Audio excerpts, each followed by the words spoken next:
Functions of management का important board questions जो हम अभी डिस्कस करने वाले हैं। हम क्या क्या देखने वाले हैं, कितने मार्क्स का चैप्टर है, फिर हम देखेंगे जो 2022 पेपर में कौन सा क्वेश्चन आया, कैसा आया। फिर हम देखेंगे तुमको एग्जाम में कैसे लिखना है, वो भी मैं बताऊंगा। कौन से चार्ट्स ड्रॉ करने हैं, क्या करना है, कैसे शुरुआत करना है, सब इस वीडियो में डिटेल्स में मैं बताऊंगा। तो जैसे ही तुम फंक्शंस ऑफ मैनेजमेंट शुरू करोगे, पहले तो सबसे पहले कितने मार्क्स का है देखो, 15। मतलब कि सबसे इंपॉर्टेंट में हाईएस्ट 27, 2017 मतलब देखा जाए तो फोर्थ हाईएस्ट मार्क्स का ये चैप्टर है। अच्छा, ये चैप्टर लगता है बड़ा लेकिन है नहीं। जो पिछला सिलेबस था उसमें फीचर्स भी था, मतलब planning, organising, staffing, directing, coordinating, controlling के फीचर्स भी, वो तुम्हारे 6 क्वेश्चन बच जाते हैं। तो फंक्शंस ऑफ मैनेजमेंट जैसे ही आता है तो सबसे पहले तुम क्या लिखोगे, कितने मार्क्स का है, 15 मार्क्स का ये चैप्टर आएगा। ठीक है, यहाँ पे आप लोग 15 मार्क्स लिख दोगे। तो शुरुआत कैसे करोगे पढ़ाई का? लोग क्या करते हैं, डायरेक्टली फंक्शंस ऑफ मैनेजमेंट के बाद प्लानिंग से शुरू करते हैं। लेकिन मेरा स्ट्रिक्ट एडवाइस है, डायरेक्टली मीनिंग, डेफिनेशन, इंपॉर्टेंस से स्टार्ट मत करना। एक टेक्निक बताता हूं जो तुम लोग यूज कर सकते हो। इसका आखिरी जो क्वेश्चन है, ठीक है, जिसमें planning, organising, staffing, directing, coordinating, controlling, ये 6 के 6 जो डिस्टिंग्विश है, ये आपका कंसेप्ट भी क्लियर कर देंगे। मुझे एक बात बताओ, आप एग्जाम के लिए पहले फीचर स्टडी करते हो क्या पहले इंपॉर्टेंस? पहले फीचर्स करोगे, उसके बाद क्या आएगा, आपका इंपॉर्टेंस आएगा। तो ये डिस्टिंग्विश कंसेप्चुअल क्लैरिटी देगा, और यही फीचर्स के पॉइंट्स के मदद से आपका इंपॉर्टेंस भी बन जाएगा। अब आपके मन में एक सवाल आ रहा होगा, ये डिस्टिंग्विश क्यों स्टार्टिंग में? क्योंकि ये 100% एग्जाम में इसका एक डिस्टिंग्विश आता है, लेकिन 2022 के पेपर में तुम देखो, प्लानिंग एंड कंट्रोलिंग एक आया, स्टाफिंग एंड डायरेक्टिंग ये दूसरा आया। मतलब 12 मार्क में 4 में से 3 करने हैं, 2 डिस्टिंग्विश तो इस चैप्टर में से। लॉजिक समझा? तो इंपॉर्टेंस करने से पहले ये कर लिया तो प्लानिंग क्या है, first function of management. Control क्या है, last function of management. Planning भविष्य में देखता है, कंट्रोल पीछे देखता है। तुमने जो प्लान किया उसके लिए मेन मनी, मशीन, मटेरियल सब ऑर्गेनाइज करोगे। स्टाफिंग में सही लोग को सही जगह पे फिट करोगे, उनसे काम करवाओगे, सबके काम को जोड़ोगे, और कंट्रोल। ठीक है। नाउ ये क्वेश्चन करने के बाद आप शुरू करोगे कौन सा, first question, that is planning का इंपॉर्टेंस। और हर एक का इंपॉर्टेंस, मतलब देखा जाए तो इस चैप्टर में आपको 7 क्वेश्चन करने हैं। ठीक है, कौन से 7 मैं बोल रहा हूं, कुछ ख्याल आ रहा है कौन से 7? Planning, organising, staffing, directing, controlling, coordinating के इंपॉर्टेंस और एक डिस्टिंग्विश, बराबर है 7 क्वेश्चंस। और ये 7 क्वेश्चन करने के बाद आपका काम बहुत आसान हो जाए। ठीक है, अभी पहले तो इंट्रोडक्शन की कोई आवश्यकता नहीं। ये फंक्शंस ऑफ मैनेजमेंट 11th में था, इसकी भी कोई आवश्यकता नहीं। एक्चुअली फंक्शंस ऑफ मैनेजमेंट में मैं एक ड्राइंग बताता हूं जिससे आपको थोड़ा इजी हो जाएगा। देखो, planning, organising, staffing, directing, controlling, ये 5 फंक्शंस है। कोऑर्डिनेशन फंक्शन नहीं है, एसेंस ऑफ मैनेजमेंट है, वो था। लेकिन ये क्यों ड्रॉ किया है?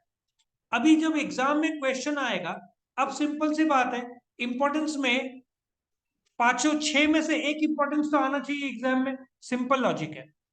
तो ये क्वेश्चन बैठेगा कहां, वो हम देख रहे हैं। यहां पे आप देखोगे, explain any 5 principles, functions of marketing, bank, types of warehouses, significant. मतलब इन लोगों ने दो डिस्टिंग्विश पूछ लिया तो बाकी रेलेवेंस थोड़ा कम हो जाता है। अपन देखते हैं और कहीं पे कुछ आया है कंसेप्ट में। देखो ऑर्गेनाइजिंग एक पूछ लिया इधर 2 मार्क का, ठीक है। और यहाँ पे एक केस लॉ पूछ लिया 3 मार्क का। मतलब द मोमेंट केस लॉ और ये आ जाता है तो 5th 6th 7th 8th में गुंजाइश नहीं रहती। इसका मीनिंग निकलता है मार्च 2023 में आंसर इन ब्रीफ या तो अटेम्प्ट द फॉलोइंग में एक क्वेश्चन 100% फंसेगा इंपॉर्टेंस का। कौन सा इंपॉर्टेंस है वो सब प्लानिंग में बताऊंगा, एग्जाम में कौन कौन सा है वो भी बताऊंगा। तो एक इंपॉर्टेंस एग्जाम में 100% फंसेगा। अभी जब आप स्टार्ट करोगे, मेरा एक एडवाइस है, ये मीनिंग डेफिनेशन, ये जो पार्ट है ये कुछ ज्यादा ही डिटेल इन्होंने दिया है। इसके बजाय एग्जाम में जैसे ही क्वेश्चन आता है एक्सप्लेन कैसे आएगा, मीनिंग ऑफ प्लानिंग आएगा। 8 मार्क का चांसेस कम है। तो आप क्या करोगे, ये पहले चार्ट ड्रॉ करोगे। इसको अलग से पीला करने की जरूरत नहीं, मैं प्लानिंग का बोल रहा हूँ, एग्जाम्पल प्लानिंग का आता है इंपॉर्टेंस। तो ये आप चार्ट ड्रॉ करोगे, फिर ये इंट्रोडक्शन मीनिंग डेफिनेशन और फिर इंपॉर्टेंस लिखोगे। इससे क्या होगा कि चेकर को समझ में आ जाएगा इसने स्टडी बराबर किया। उसके बाद आप इसके जो पॉइंट्स दिए हुए हैं 1 बाय 1, 1 2 3 4 5 6 7 8 9 10।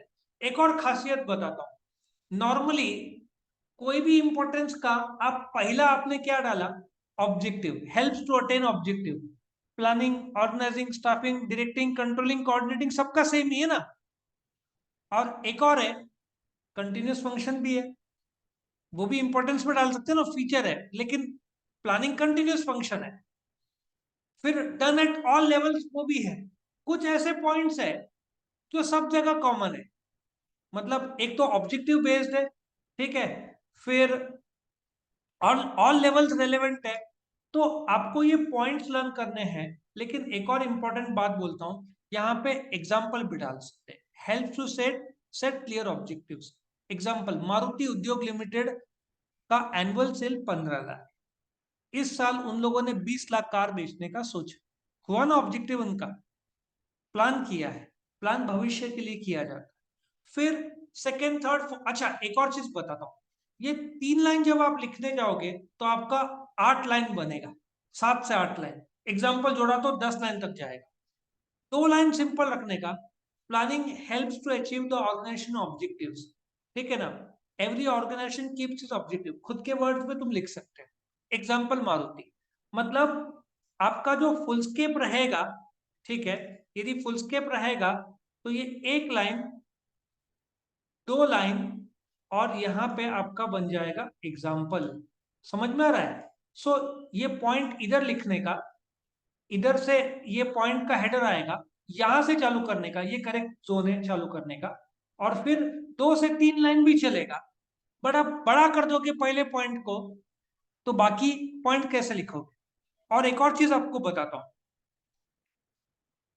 साइकोलॉजिकली 9 या 10 इज बिगर देन 9। आप समझ रहे हो मैं क्या बोल रहा हूं। आपने 9 पॉइंट लिखा और आपने 10 पॉइंट लिखा, उसमें बहुत फर्क है।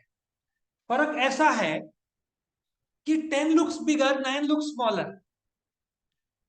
मैं क्या करता था, since I am a college topper और यूनिवर्सिटी रैंक होल्डर, मैं हमेशा, ये एक पेज है तो सेक्शन 2 में चला गया, पेज नंबर 2, 5 लाइन, मतलब 2 पेज दिखता है। इवन तो तुमने सेकंड पेज का बस 2 या 3 लाइन भरा है, बट दिखता है कि बंदे ने आंसर 2 पेज का लिखा। तो तुम्हारा सेकंड पेज इधर खत्म होता है तो ऐसा मत करो, थर्ड पेज लो और फिर उसमें 2-3 लाइन लिखो। ये सब साइकोलॉजिकल चीजें हैं। 9 पॉइंट लिखने के बजाय 10 पॉइंट लिखो, he will give you 4 on 4। एक और चीज बताता हूं, एक्सप्लेन इन ब्रीफ 1 2 3 है, ठीक है। तो जो आपको बेस्ट आता है, ये इंपॉर्टेंस से आप चालू करोगे। पहला, आप सपोज इधर पूछा होता एक्सप्लेन इंपॉर्टेंस ऑफ प्लानिंग, तो यहाँ पे आपने 10 पॉइंट लिख दिया, दूसरे में 8 भी लिखते हैं तो इंप्रेशन आपका बन गया है ए बी सी और 1 2 3 4 with example with chart, definition भी लिखा, तो वो आपको दूसरे में फैसिलिटी अच्छा देगा। लॉजिक समझ में आ रहा है? तुम्हारे पास टू व्हीलर का परमानेंट लाइसेंस है तो फोर व्हीलर का परमानेंट लाइसेंस थोड़ा आसान होता है मिलना, तुम्हारे पास एक्सपीरियंस है। तो मेरा एग्जाम्पल है, इसका नया क्वेश्चन नए पेज में चालू करो, और बेटर है कि पहला क्वेश्चन 2 सवा 2 पेज का रहा है, एग्जाम्पल का रहे, और तुम्हारे मन में एक सवाल आ रहा होगा, सर 3 लाइन का लिखा विद एग्जाम्पल, उसके बाद एक लाइन तो छोड़ोगे ना। सो ऑन एन एवरेज 1.5 पौने 2 पेज भी होता है प्रॉपर मटेरियल ABC 1 2 3 4। तो फिर आपका कंटेंट या साइज ऑफ आंसर से ज्यादा आपने क्वालिटी दिया। कभी भी आंसर पैराग्राफ पे लिखने का नहीं, उसको समझेगा ही नहीं, जिसको नहीं आता है वो क्या करता है पैराग्राफ में क्लियर कट, इसको अंडरलाइन जो करना है वो सब एंड में करना है, स्टार्टिंग में नहीं करना है। ये पूरा चैप्टर एक्चुअली सबके इंपॉर्टेंस पे ही मूवमेंट करता है। 6 इंपॉर्टेंस, एक डिस्टिंग्विश, आपका चैप्टर इधर क्या होता है क्लोज हो जाता है। अभी हम देखेंगे ये चैप्टर कितने बार और कहां पे पूछा है, एक एक करके 15 मार्क का है।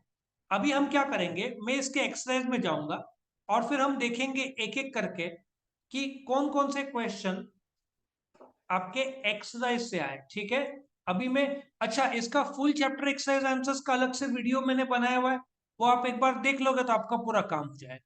तो अभी मैं क्या करूंगा, आपको मैं 2022 के पेपर में आ रहा हूं, ठीक है। Members of organisation should receive principle का था, the functions of management and with, क्या करेक्ट आंसर है कंट्रोलिंग, ठीक है। आप प्रॉपर कंट्रोलिंग लिखेंगे, पेंसिल से अंडरलाइन करेंगे, ब्लू पेन से नहीं। कुछ बच्चे लोग कंट्रोलिंग डायरेक्ट लिखते हैं, बिल्कुल नहीं, पूरा वाक्य आपको लिखना है। अच्छा अभी हम बाल भारती देखते हैं, ठीक है। The functions of and with, आया मैच हो रहा है ये, मतलब वर्ड टू वर्ड बाल भारती का एक्सरसाइज में से ही पूछा है। ओके हम आगे बढ़ते हैं। अभी नॉर्मली 5 में से एक ही आएगा, 8 चैप्टर्स है उसमें, एक चैप्टर में से तो एक ही पूछेंगे, फिल इन द ब्लैंक्स, ठीक है। B, match the pairs. अच्छा एक और चीज आप देखोगे, इनका ये ABCDEFGHIJ बराबर है। सो ये A to J में महाराष्ट्र बोर्ड अपने मन मर्जी का कोई भी 4 डालेगा, उनका चॉइस रहेगा, ठीक है ना। ये फिल इन द ब्लैंक से अगली बार वन वर्ड आ जाए, ट्रू और फॉल्स आ जाए। सो तुमको पूरे का पूरा देखना है, ठीक है। अभी agro business service scientific solution, इसमें नहीं ये पूछा है। Decentralisation means concentration of powers at the specific position, India sellers. Decentralisation first chapter में भी बैठता है प्रिंसिपल्स ऑफ मैनेजमेंट का, तो इसको हम स्किप करते हैं, ओवरड्राफ्ट ये। अच्छा एक सवाल, इसमें क्यों थोड़ा कम दिख रहा है, क्योंकि वो उन्होंने केसलेट डाल दिया 3 मार्क का। इधर देखो कंट्रोलिंग ऑर्गेनाइजिंग प्लानिंग, अभी हम देखते हैं इसमें कितना पूछा है। प्लानिंग और फाइंड द ऑड वन, क्या सीक्वेंस, अरेंज, कंट्रोलिंग, देखो सेम टू सेम किया। पहले क्या फंक्शन होगा बताओ, करेक्ट आंसर इसका प्लानिंग होगा, ठीक है बराबर है, 1 मार्क मिल गया ना, क्या दिक्कत है। सो उन्होंने 1 मार्क इधर पूछा, 1 मार्क इधर पूछा, और इन लोगों ने इधर 2 मार्क पूछा ऑर्गेनाइजिंग, कितना हुआ 2 और 2 4, और इधर कितना हुआ, ये केस ऑर्गेनाइजिंग डायरेक्टिंग कंट्रोलिंग, इसका भी 4 और 3 7, और डिस्टिंग्विश के 2 8, 15 इधर ही हो गए। मतलब इनके पास जगह ही नहीं बचा दूसरा पूछने का। अच्छा इसका मतलब यह है कि हो सकता है वो ऊपर से एक ऑब्जेक्टिव कम कर लेवे, ये 2 मार्क का इधर से हटा देवे, उधर से 2 कम कर दिया 4, या ये 3 मार्क का इधर से हटा देंगे, एक ऑब्जेक्टिव कम कर देंगे, और ये लोग यहाँ पे एक डाल दें, explain any four, explain importance of planning या स्टाफिंग या डायरेक्टिंग या controlling, coordinating controlling. Coordination, sorry. So तुम इस साल 2023 में 4 के बाद में 5, 6, 7, 8 में एक भी क्वेश्चन पूछा नहीं है, तो मेरे हिसाब से 5th क्वेश्चन में एक एक्सपेक्ट करो। 5th या 7 जस्टिफाई में भी आ सकता है, वो उनका चॉइस रहेगा। लॉजिक समझ में आ रहा है? सो 2022 में 2 डिस्टिंग्विश दे दिए। अच्छा, तो हो सकता है एक इधर से भी हटा दे, एक इधर डाले, एक इधर डाले, वो भी पॉसिबिलिटी हो सकता है। लॉजिक समझ में आया? इंपॉर्टेंस क्वेश्चन कौन सा, कैसे वो लोग कर सकते हैं।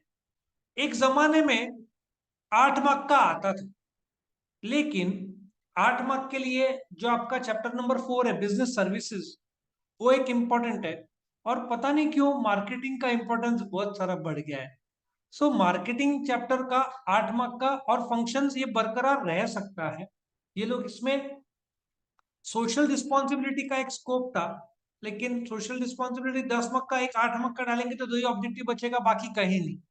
सो सिंस ये 27 मार्क और 20 मार्क है और ये कंज्यूमर प्रोटेक्शन, सो 1, 2 और 3 जगह से 8 मार्क का एक्सपेक्ट कर सकते हैं, बाकी से 4 मार्क का।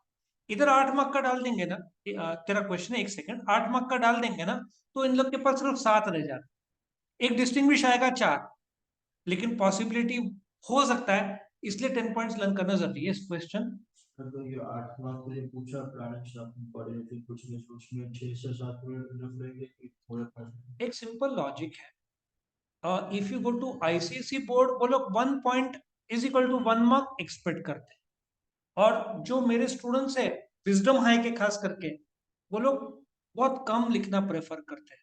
जो 10 पॉइंट्स, बेटा किसी भी हालत में 10 पॉइंट्स लिखना जरूरी। लास्ट ईयर अपना हाईएस्ट 96 आउट ऑफ 100 था। मेरे स्ट्रिक्ट इंस्ट्रक्शंस थे कि आप 10 पॉइंट्स लिखो, और 8 मार्क का क्वेश्चन आता है, जैसे कि मैं बताता हूं इसमें, explain the functions of marketing in detail. यदि आप बुक में देखोगे तो आपको 10-12 पॉइंट मिलेंगे, तो आपका ताकत कैसे आएगा, हर पॉइंट में एग्जांपल डाल के। समझ में आ रहा है? आप 6-7 कैसे होता है, 8 मार्क है ना, आपने 6 पॉइंट लिखे तो वो 5.5, 6 के आसपास देगा। लेकिन आपने एबीसी लिखा, मैंने बताया ना एबीसी, समझ में आ रहा है? एक और बार दिखा देता हूँ, ये एबीसी और डी इंपॉर्टेंस लिखा, तो वो 6 का 6.5, 7 तक दे सकता है। लेकिन आपने 10 पॉइंट लिखा तो वो आपको 8 ऑन 8 देगा। एक जमाने में आखिरी क्वेश्चन 10 मार्क का हुआ करता था, और बोर्ड कभी भी 10 में से 10 नहीं देता था, 9 देता था। आजकल फुल मार्क्स देने की प्रथा शुरू हो गई है। सो आपको 8 में से 8 चाहिए, तो आपको 10 पॉइंट लिखने हैं। अभी एक सवाल आपके मन में आ रहा होगा, सर आपने इधर भी 10 पॉइंट लिखने को बोला और इधर भी 10 पॉइंट लिखने को, बराबर है? तो इधर का 10 पॉइंट जो रहेगा उसका आंसर, ये जो मैंने यहाँ पे बताया था, कहाँ पे बताया था मैं आपको एक बार बताता हूँ। यहाँ पे आपका ये एग्जाम्पल जो था ना, इधर फर्स्ट में ये आपका 1, 2, और यहाँ पे एक और बढ़ेगा, यहाँ पे लाइन 3, 4 होंगे, और एग्जाम्पल थोड़ा इधर आएगा। समझ में आ रहा है? और इमरजेंसी में आपने, टाइम आपके पास कम है, इमरजेंसी में 8 पॉइंट लिखे तो भी यहाँ पे चल सकता है, एबीसी का सपोर्ट रहा तो। लेकिन फिर marks checker can give you anywhere between 3, 3.5, हो सकता है 4 और 4 ना दे। ठीक है, तो यहाँ पे आप बहुत छोटा लिखते हो तो 10 पॉइंट लिखो, थोड़ा एक्सपांड करते हो तो 8 पॉइंट्स लिखो, तो 8 पॉइंट्स का रिस्क है 4 ऑन 4 ना दे, 10 पॉइंट्स का गारंटी है कि वो 8 ऑन 4 पूरा देगा। और इसलिए 8 मार्क का इधर नहीं पूछते, क्योंकि फिर आंसर वो छोटा हो जाएगा। एबीसी 1, 2, 3, 4, 10, मतलब आपका 1.5-2 पेज का। Explain different types of bank, कम से कम 5 पेज का आंसर बन सकता है, क्योंकि 15 से 17 टाइप्स ऑफ बैंक है, उसका वीडियो मैंने बनाया हुआ है। लॉजिक समझ में आ रहा है सबको? सो टाइप्स ऑफ बैंक आया तो अटेम्प्ट करने का, हर एक जगह पे क्या डालने का, एग्जाम्पल। अच्छा, explain the functions of marketing में भी आपको एबीसी लिखना है। मीनिंग ऑफ मार्केट, पहले introduction of marketing, B meaning of marketing, C definition of marketing, और डी बन जाएगा आपका फंक्शंस ऑफ मार्केटिंग, और फिर 1, 2, 3, 4। क्या लॉजिक समझ में आया? अभी सबसे इंपॉर्टेंट पार्ट में बताने वाला हूं, जो इंपॉर्टेंट क्वेश्चंस, वैसे तो 7 क्वेश्चन इस चैप्टर में आपको करने हैं, और सात भी एकदम क्लियर है। कौन से? Planning, organising, staffing, directing, controlling, coordination का इंपॉर्टेंस और एक डिस्टिंग्विश। और तो कुछ है नहीं चैप्टर में। लॉजिक समझ में आ रहा है, लेकिन कौन से एग्जाम में कौन सा पूछा था वो अभी हम देखेंगे। तो अभी मैं बताऊंगा जो इंपॉर्टेंट क्वेश्चन कौन से पेपर में आए थे।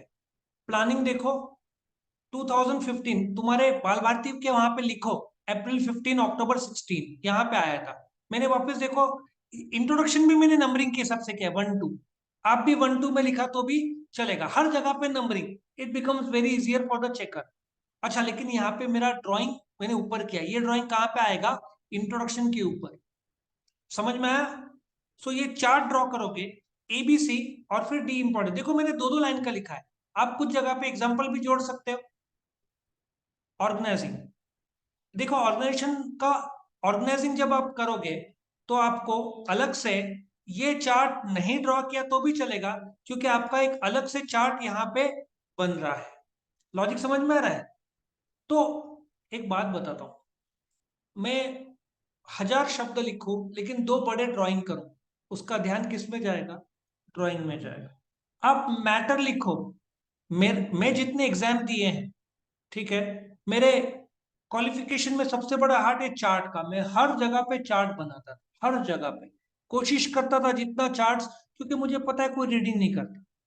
उसी का answer A introduction, B meaning, C definition और इनके ऊपर चार्ट, और फिर डी इंपॉर्टेंस और एग्जाम्पल्स के साथ। और क्या चाहिए? और मैं एक और चीज याद रखता था कि कभी कोई, अब यहाँ पे देखो स्टाफिंग 3 बार पूछा है, और कोई ऑथर का हेनरी फेयल, मुझे date of birth date of death याद हो तो वो भी लिख दूंगा। जैसे एडम स्मिथ इकोनॉमिक्स में है ना, बॉर्न 1723 डाइड 1790, और फिर अपना Alfred Marshall born 1842 died 1924। Bonus या सेक्शंस एसपी में जो लिखते हैं, ये आपके बोनसेस हैं। वो देख के समझ में आएगा बंदे ने पढ़ाई किया है, तो वो रीड नहीं करे, उसके पास उतना रीडिंग का टाइम रहेगा नहीं, क्योंकि उसके पास 200-250 पेपर का गट्ठा लग रहता है। एक एक पेपर 15 मिनट लेता है, तो आप मल्टीप्लाई बाय करो, कितने आवर्स लगेंगे? 1000 आवर्स, विच इज 15 डेज उनको टाइम। और दिन रात करे तो उसके पास 1 महीने में सब चेक करके देना है, तो उसके पास टाइम कम रहता है, तो वो रीडिंग इतना नहीं करता। तो ये चार्ट से वो ऑटोमेटिक मार्क्स देगा। अच्छा, एक और चीज बताता हूँ, देखो प्लानिंग कितने बार पूछा है? 1 और 2। ऑर्गेनाइजिंग कितने बार पूछा है? 1 2 3 4। स्टाफिंग तीनों मार्च में आया। ये देखो नेक्स्ट कौन सा है, मैं आपको कौन से पेपर में, डायरेक्शन देखो कितने बार पूछा है, 1 2 3। इससे आपको अंदाजा आ रहा होगा कि सिंस ये शॉर्ट नोट में पूछा नहीं था, तो डायरेक्टिंग का स्कोप थोड़ा डबल शार्प कर देना तुम्हारे बुक में। ये पिछले सिलेबस में ज्यादा पूछा है, ये तुमको डेटा कहीं नहीं मिलेगा, बहुत मुश्किल से मैंने पूरे साल नोट्स में बना बना के रखा है।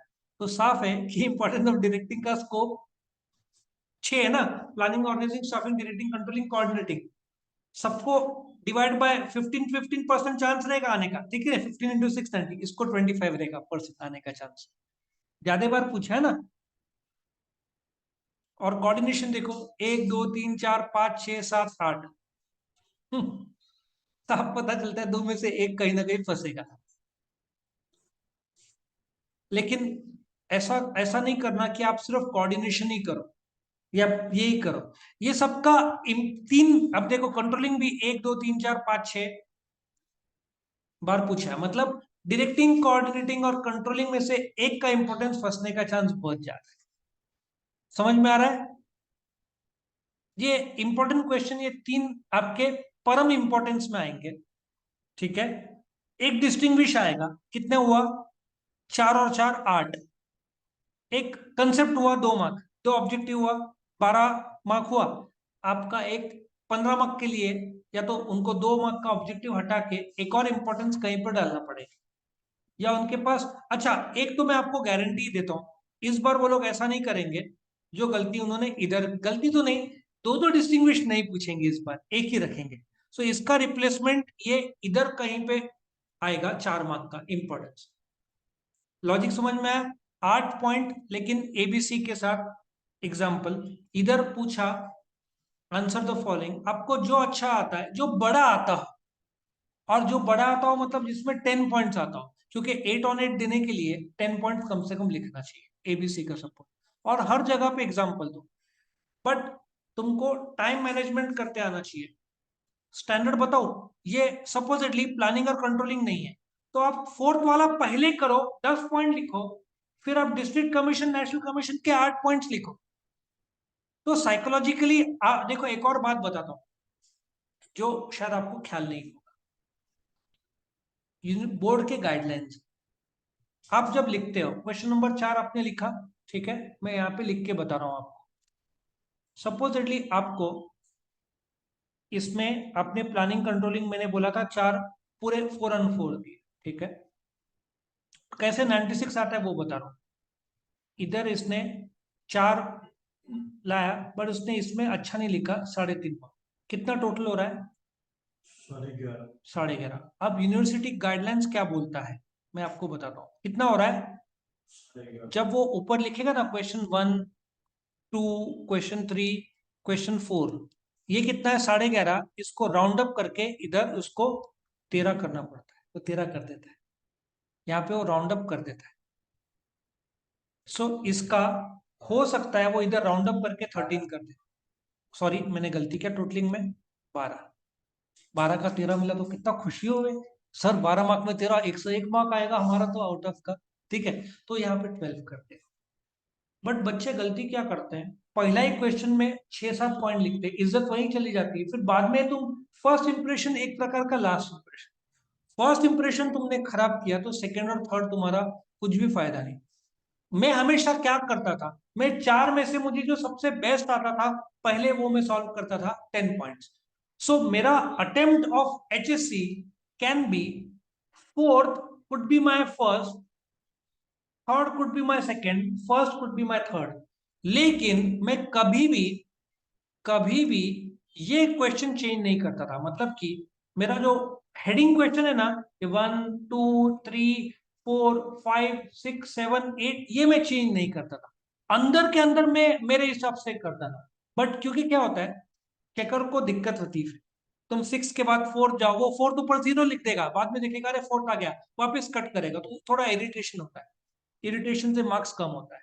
तो मेन सीक्वेंस चेंज नहीं करने का, लेकिन यहाँ के अंदर तुम अपने हिसाब से चेंज कर सकते हो। अब जस्टिफाई द फॉलोइंग में देखते हैं, यदि कुछ आता है तो मे भी उसमें मैं थोड़ा सा उसमें और कुछ डिस्कस कर सकूं।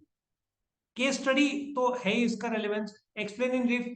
अच्छा, मेरे हिसाब से एक जस्टिफाई भी आने का चांस। और एक और बात बताता हूँ, तो अपन ने प्रिंसिपल ऑफ मैनेजमेंट का जो ये इंपॉर्टेंस का वीडियो बनाया था, उन लोग हर चीज पहले में से पूछ रहे थे ना। So planning is the first function of management. 2023 में इंपॉर्टेंस के बजाय ये लोग ये पूछेंगे, और हो सकता है इंपॉर्टेंस ऑफ कोऑर्डिनेशन कंट्रोलिंग या डायरेक्शन में से एक है। फिट होता है ना, 4 और 4 8, 2 मार्क का ऑब्जेक्टिव, 3 मार्क का एक और केस केस लेकिन अलग से डालेंगे। 2 से 4 मार्क का ऑब्जेक्टिव और 2 मार्क का कंसेप्ट, 2 मार्क का ये, और ये 8 और 4 12, मतलब सॉर्ट ऑफ प्लस माइनस जो हो रहा है।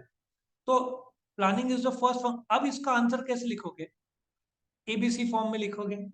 Justify planning is the first function of management because of the following reasons. A, पहले इंट्रोडक्शन, मीनिंग, डेफिनेशन, मतलब तुम्हारा, तुम ड्राइंग भी कर लेना। मैं एक आइडिया बताता हूँ, जहां जहां प्लानिंग का ड्राइंग है ना, जो ये जो ड्राइंग मैंने आपको बताया था, ये ड्राइंग ये आप सब जगह करो। मैं इसको हाइड कर रहा हूँ, हाँ, ये ड्राइंग आप कोई भी 6 में से सवाल पूछा, आप सब जगह ड्राइंग करो। सो हो सकता है सेम ड्राइंग आपका 2 जगह पे आ जाए, 2 जगह इंपॉर्टेंस पूछा था। सो इससे आपको 96 या 98 जाने को मिल सकता है यदि आप करो। सो मेरा एंटिसिपेशन ये है। क्यों एंटिसिपेशन है उसका मैं रीजन आपको देना चाहता हूं। जो पेपर था ये 2022 का, इसमें प्रिंसिपल्स ऑफ मैनेजमेंट पहला चैप्टर में से पूछा, तो अभी सीधी बात है, रिपीट तो नहीं करेंगे, तो वो लोग अभी सेकंड चैप्टर में आएंगे। और सेकंड चैप्टर का first planning is the first, जो अभी मैंने बोला वो 99% शायद आ सकता है। मतलब आपका एक जस्टिफाई हो गया, एक 4 मार्क का इधर हो गया, या इधर एक 4 मार्क का हो गया, 4 8 12 हुआ। अब कितने मार्क का है वो भी एक बार देख लेते हैं वापस एक बार, ताकि मैं बता सकूं कितने मार्क का है। 15। Logic is very clear. So इस बार पेपर में मेरा एंटिसिपेशन बोलता है एक इधर फंसेगा 4, डिस्टिंग्विश टोन को डालना ही पड़ेगा, इतना बड़ा है तो। कितना हुआ, 4 और 4 8। ये लोग केस रिपीट नहीं करेंगे, बट ये जरूर डालेंगे। कितना हुआ, 8 और 2 10, और इसमें से बाकी का डाल देंगे। या तो अच्छा, ऐसा भी कर सकते हो वो लोग। मैं ये परमुटेशन कॉम्बिनेशन है। परमुटेशन कॉम्बिनेशन ऐसा हो सकता है, देखो वापिस से एक बार, 2 मक का कंसेप्ट डाला, ठीक है, बाकी ऊपर से कुछ भी नहीं पूछा। 4 मक का इधर डाला, ये 4 मक का डाला 8, और हो सकता है इंपॉर्टेंस इधर एक 5 मक का आ जाए। 5 4 9 4 13 और 2 ऑब्जेक्टिव। केस स्टडी और कंसेप्ट में डाले ही नहीं, या ऑब्जेक्टिव में नहीं डाल के कंसेप्ट 2 मक का डाले। अच्छा, एक और चीज आपको बताता हूँ।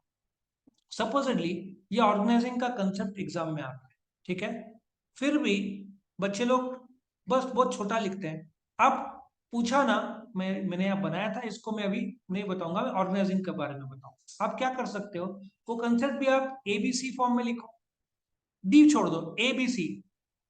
2 मार्क के कंसेप्ट में बेटा आप कितने मार्क का, ये 2 मार्क का। एक कहावत है, पेनी वाइज पाउंड फुलिश। लोग 2 मार्क के लिए 8 10 15 20 लाइन लिख देते, 2 ही मार्क के ना भाई, 5 लाइन, उसमें भी एबीसी फॉर्म। उसमें से भी आप प्लानिंग ऑर्गेनाइजिंग को इस फॉर्म में लिखते हो, उसका इंप्रेशन बन गया। बाकी का आपने एबीसी फॉर्म नहीं भी बनाया तो भी उसको पता है, बच्चा पढ़ के आया, तो बाकी मार्क्स दे ही देगा। लॉजिक समझ में आया? सो आपका शुरुआत बहुत भक्कम होना चाहिए, बाकी का थोड़ा सा टोन डाउन कर सकते हैं। इसमें भी आपका ए 2 लाइन, बी 2 लाइन, सी 3 लाइन, हो गया ना 6 लाइन। बट डेफिनेशन आपका रट्टा है तो ही डेफिनेशन लिखना, शब्दों का हेरा फेरी मत कर। और एक और चीज बोलता हूं, इन लोगों ने कहा बोला है डेफिनेशन, ये एक्सप्लेन द टर्म्स है। मतलब इंट्रोडक्शन और मीनिंग काफी होता है, डेफिनेशन लर्न किया तो बोलते ना चांद आ गया आंसर में। लिखा तो बहुत अच्छा, और लर्न नहीं किया तो ए और बी में रहने देना। यहाँ पे कहीं पे भी डेफिनेशन बोला नहीं है, but if you can write one definition तो बहुत अच्छा, लेकिन वो वर्ड टू वर्ड होना चाहिए। लॉजिक समझ में आया आप लोग को? एग्जाम का अटेम्प्ट, ये चैप्टर भी बहुत फास्ट खत्म होता है। तो अभी आपका स्टडी सीक्वेंस कैसे होना चाहिए, जैसे मैंने बताया, आप क्या करोगे, सबसे पहले तो डिस्टिंग्विश पहले करोगे, ठीक है, डिस्टिंग्विश के। अच्छा, एक और चीज, डिस्टिंग्विश जब भी लिखोगे, कोई भी हो, एसपी, ओसी, इको, ठीक है, आपका पहला पॉइंट हमेशा क्या होना चाहिए, मीनिंग। मीनिंग, आप इंट्रोडक्शन इंपॉर्टेंस में बोलो, डिस्टिंग्विश में पहला क्या आएगा, मीनिंग। डेफिनेशन रखता है तो definition can be B, second number. अच्छा, एक बहुत इंपॉर्टेंट पार्ट बोलूंगा, कभी भी आंसर मैं लिख के बताता हूँ, ये बहुत बच्चों को मैंने गलती करते हुए देखा है। बच्चे लोग क्या करते हैं, आंसर को A B C D E F G H I J, ठीक है, 1 2 3 4 5 6 7 8, अभी जे में थोड़ी उसको पता है 10 पॉइंट लिखा है, but if you write down this way, 1 2 3 4 5 6 7 8 9 10, ठीक है, तो उस हिसाब से आपका, तो ये 1 2 3 4 5 6 7 8 9 10, ये साइकोलॉजिकली 10 लुक्स बिगर देन जे। तो आंसर एबीसीडी में कभी नहीं लिखने का। कुछ लोग क्या करते हैं, आंसर लिखते हैं 1 2, नहीं भाई, ये भी साइकोलॉजिकली आपका 10 नहीं दिखता है ना, ये 10 इज ऑलवेज बेटर। और एक और चीज, आप 9 में क्यों रुक रहे हो, 10th पॉइंट कर दो ना, थोड़ा सा खींच दो। और बाई चांस नहीं आ रहा है तो बच वैसे भी आप फेंक ही रहे हो, 6वें पॉइंट या 5वें पॉइंट को थोड़ा टेढ़ा करके लिख दो, वैसे भी फेंकने में तो आपको महारत हासिल है भाई साहब। इतना कचरा लिखते हैं। एक में एसपी सिखा रहा था, कंपनी रजिस्ट्रेशन, बहुत इंटेंस लेक्चर था। मैंने बोला बोलो कंपनी रजिस्ट्रेशन के लिए क्या क्या डॉक्यूमेंट चाहिए, एकदम इंटेंस लेक्चर। एक ने हाथ उठाया, सर आधार कार्ड। बोला ये क्या था, मैं इतना मेमोरेंडम आर्टिकल्स और एक एक सेक्शन के साथ सोच रहा था, बताओ। ऐसा बैठ जा बेटा, बैठ जा, अपन 11वीं का एडमिशन नहीं कर रहे। तो थोड़ा सा बोलते ना, 1 2 3 4, ये पूरा साइकोलॉजिकल गेम्स है, एवरीथिंग इज साइकोलॉजी। आप जितना साइकोलॉजी, मेरा बड़ा आंसर 8 मार्क का 2 पेज नहीं, मैंने क्या बताया, 3rd पेज में ही खत्म होता है, it looks big 3 page. Checker क्या बोलेगा, बंदे ने 3 पेज लिखा है, भाई ने 2 ही पेज लिखा है, 3 लाइन एक्स्ट्रा लिखा है, इट लुक्स 3 पेज। छोटे छोटे और डिस्टिंग्विश भी 9 पॉइंट के बजाय 10 लिख दो ना, तो स्टार्टिंग में। अच्छा एक और, जब आप इतना लिखते हो तो आपने इंप्रेशन कहाँ पे क्रिएट किया, सेकंड में ही क्रिएट कर दिया ना, ए बी लिख के, ABC डेफिनेशन लिख के, और एग्जाम्पल भी दे दो। तो बाकी पेपर में उसको, अब मैं चेक करूँ, हम 20 साल से सिखा रहे हैं, हमको एक्सपीरियंस है, पेपर का स्टार्टिंग के विद इन 5 सेकंड समझ में आ जाता है बच्चे ने पढ़ाई किया है कि नहीं। इसलिए अब पेपर लिखना कैसे है? आपका क्वेश्चन ए, मेरा एक स्ट्रॉन्ग एडवाइस है, ठीक है, मैं दिखाता हूं कैसे लिखना है। अब इसको रब कर पाओ कहीं से, रब होता है क्या भाई, रब रब कर सकते हैं, चलो ठीक है, डजेंट मैटर। ये फर्स्ट पेज है, लेट अस प्रेज्यूम ये फर्स्ट पेज है, ठीक है। फर्स्ट पेज में क्वेश्चन, क्वेश्चन 1, 1 2 3 4 5, क्वेश्चन 2 बैठता है तो लिखने का आधा इधर, और न्यू सेक्शन 2 में, मतलब समझ रहे मैं क्या बोल रहा हूं, एक पेज में क्वेश्चन 1 और 2 बैठता है तो, नहीं बैठता है तो आप क्या करोगे, एक पेज क्वेश्चन 1, फिर उसका 1A, सॉरी, ABC, और इसमें 4 अलग अलग पेज में कर सकते हो। लेकिन यदि थर्ड पेज में, यदि इतने में ही बैठ रहा है, इतने में ही, तो फिर डी इधर ही लिख दो ना, जब हो रहा है तो उसका भी टाइम सेव होता है पेपर पलटने में। तो एक पेज में ए और बी एक साथ आपको पता है, ऐसा मत करना जैसे इधर ए इधर, बी आधा इधर, और फिर न्यू सेक्शन में बी बाकी का इधर, ऐसा मत, वो गंदा दिखता है। आप चेकर के लिए जितना काम आसान करेंगे उतना आपको मार्क्स ज्यादा मिलेगा। समझ में आया पेपर लिखने का तरीका। बाद में मैं एक प्रॉपर HSC का पेपर यहाँ पे लिखा हुआ बताऊंगा, जिससे आपको पता चलेगा कैसे आंसर लिखते हैं और मार्क्स देने की प्रक्रिया क्या रहती है। सिंपल सी बात है। आपका टाइमिंग, अभी पेपर कितने मार्क का है लास्ट डिस्कशन में करता हूँ, फिर अपना ये हो जाएगा। कितने मार्क का पेपर है बताओ, 80 मार्क्स का पेपर है। टाइम कितना है, 3 आवर्स। सो इफ हम लोग डिवाइड करते हैं, ठीक है, 80 मार्क्स 180 मिनट्स, ठीक है, तो कितना होएगा पर, कितना होगा, 180 मिनट्स डिवाइडेड बाय 80 मार्क्स करो, आपको 2 से 2.5 मिनट मिलते हैं, 2.5 2 मिनट पकड़ लो, ठीक है। सो आप 80 मार्क्स इंटू 2 मिनट्स करोगे तो आपका 160 मिनट्स होता है। लास्ट का 20 मिनट्स रिवीजन के लिए, जो पढ़ते नहीं उनका तो 1 ही घंटे में हो जाता है, और अपन ने पढ़ाई किया है पूरा साल, अपन तो लिखेंगे। तो आपका इनिशियल जो स्पीड है ना, इधर ABCD जल्दी हुआ ना, आपका लास्ट क्वेश्चन में आप ज्यादा स्पेसिंग दे सकते हो, 8 मार्क का। अच्छा एक और चीज मैं बताता हूँ, एक इमरजेंसी सिचुएशन होता है, आपने गलती से 4 5 6 7 को ज्यादा टाइम दे दिया और आपके पास सिर्फ 10 मिनट बचे, आप क्या करोगे।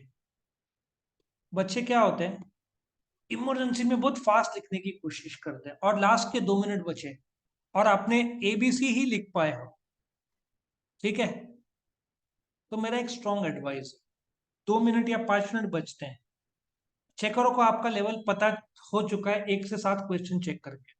देन मेरा एक एडवाइस है, मैं बताता हूँ क्या करने का इन दैट केस, आपके पास टाइम नहीं है, पेपर कंप्लीट नहीं हो रहा है। So what we advise the students in that case, मैं एक इंपॉर्टेंस कोई भी ले लेता हूँ, ठीक है। सपोजिटली उन लोगों ने पूछा ये इंपॉर्टेंस ऑफ कंट्रोलिंग, इसका हेडिंग क्या है, तो आप क्या करोगे, ठीक है, नंबर 1 क्विकली, नंबर 1 क्या, फुलफिलिंग गोल्स ऑफ ऑर्गेनाइजेशन लिखोगे। नंबर 2 क्या था, making efficient utilization of resources. So 2 3, ये ऐसे 4 5, मतलब उसको समझ में आएगा कि आपको पता था बट आपके पास टाइम नहीं था। सो 8 में से जहां पे आपको 3 मिलना था, वहां पे वो 6 या 7 भी दे सकता है, शायद 8 में से 8 ना दे, 6 या 7। आपका AB 1 2 लेकर स्टार्टिंग के जो क्वेश्चन बहुत अच्छे लिखे हैं, तो वो अप्रिशिएट करेगा और आपको फायदा जरूर हो। इसका मतलब आपका पेपर कंप्लीट हो गया। Psychology, timing, attempt. अब 3 घंटे में कैसे लिखना है पेपर, उसका मैं अलग वीडियो बनाऊंगा कि आपका टाइम मैनेजमेंट, कौन पेंसिल रबर, भाई तेरा क्वालिफिकेशन हासिल किए, मैं क्लियर कट, मेरा bottle pen pencil rubber sharpener सबका एक जगह होता था, जेब में बादाम होते थे, मैं पूरा तैयारी के साथ प्री एग्जाम चाय कब पीना है, कट टू कट 11 बजे पेपर है मेरा 10, उसका मैं एक अलग से वीडियो बनाऊंगा। आप पेपर में जाओगे उसके पहले क्या करोगे? सर रेडबुल पियेंगे? बिल्कुल नहीं, पता चला आपने कुछ ज्यादा ही लिख दिया, ठीक है ना, वैसा नहीं चाहिए, उसका मैं अलग से वीडियो बना के बताऊंगा। ये था अपना फंक्शंस ऑफ मैनेजमेंट का तैयारी, मैंने पूरा बता दिया कैसे स्टार्ट करोगे डिस्टिंग्विश से, और फिर एक एक करके इंपॉर्टेंस करोगे, कैसे लिखना है, सबसे आपका बोलते ना, ये इंपॉर्टेंट है सबसे ज्यादा, क्या, कितने मार्क्स का, और ये बहुत इंपॉर्टेंट है। पहले चैप्टर में मैंने पिछले वीडियो में क्या बताया था, 4 क्वेश्चन थे, इसमें कितने, 7, 11 क्वेश्चन में आपके 2 चैप्टर खत्म होते हैं, 27 मार्क्स, मतलब 35% पेपर है। कितना आसान है लॉजिक। तो ठीक से पढ़ाई करना, वीडियो पसंद आया तो लाइक करना, फ्रेंड्स के साथ शेयर करना, चैनल को सब्सक्राइब करना। Thank you for watching.